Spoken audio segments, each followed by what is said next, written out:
2022년 5월 18일 부활 제5주간 수요일 제1독서 사도행전 15장 1절에서 6절의 말씀입니다. 그 무렵 유다에서 어떤 사람들이 내려와 모세의 관습에 따라 할례를 받지 않으면 여러분은 구원을 받을 수 없습니다 하고 형제들을 가르쳤다. 그리하여 바오로와 바르나바 두 사람과 그들 사이에 적지 않은 분쟁과 논란이 일어나 그 문제 때문에 바오로와 바르나바와 신자들 가운데 다른 몇 사람이 예루살렘에 있는 사도들과 원로들에게 올라가기로 하였다. 이렇게 안티오키아 교회에서 파견된 그들은 페니키아와 사마리아를 거쳐가면서 다른 민족들이 하느님께 돌아선 이야기를 해주어 모든 형제에게 큰 기쁨을 주었다. 그들은 예루살렘에 도착하여 교회와 사도들과 원로들의 영접을 받고 하느님께서 자기들과 함께 해주신 모든 일을 보고하였다. 그런데 바리사이파에 속하였다가 믿게 된 사람 몇이 나서서 그들에게 할례를 베풀고 또 모세의 율법을 지키라고 명령해야 합니다 하고 말하였다. 사도들과 원로들이 이 문제를 검토하려고 모였다. 주님의 말씀입니다. 복음 요한복음 15장 1절에서 8절의 말씀입니다. 그때 예수님께서 제자들에게 말씀하셨다. 나는 참 포도나무요 나의 아버지는 농부이시다. 나에게 붙어 있으면서 열매를 맺지 않는 가지는 아버지께서 다 쳐내시고 열매를 맺는 가지는 모두 깨끗이 손질하시어 더 많은 열매를 맺게 하신다. 너희는 내가 너희에게 한 말로 이미 깨끗하게 되었다. 내 안에 머물러라. 나도 너희 안에 머무르겠다.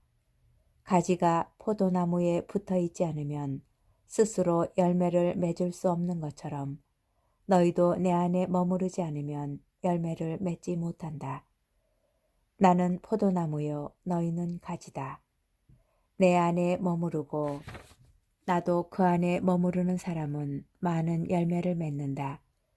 너희는 나 없이 아무것도 하지 못한다. 내 안에 머무르지 않으면 잘린 가지처럼 밖에 던져져 말라버린다.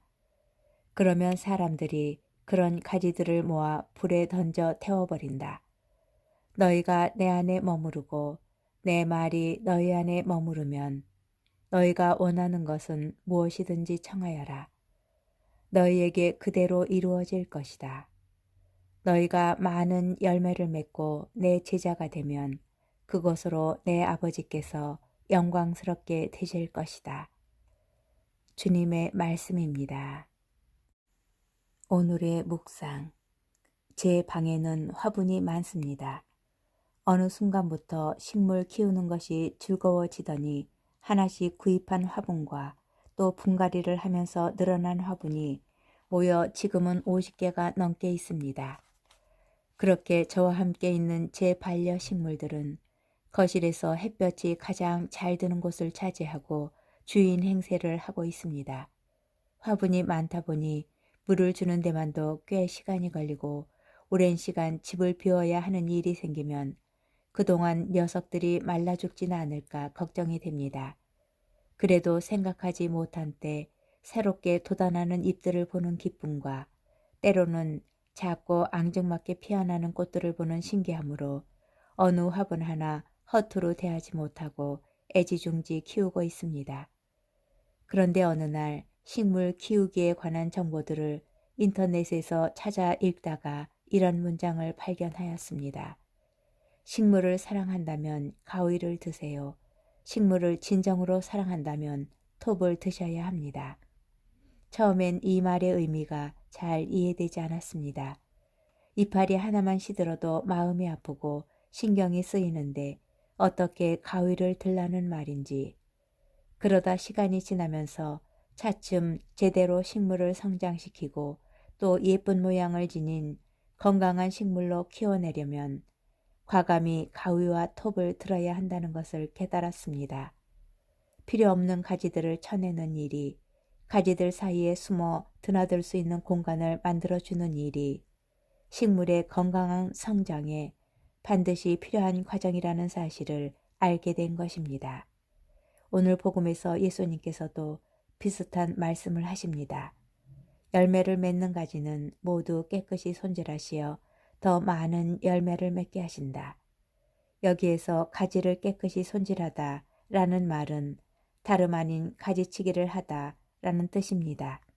이처럼 예수님께서는 더 많은 열매를 바라시며 우리에게 과감히 가위와 톱을 들고 계시는지도 모르겠습니다. 그러니 오늘 하루는 우리에게 닥친 고통과 시련을 조금은 다른 눈으로 바라볼 수 있으면 좋겠습니다.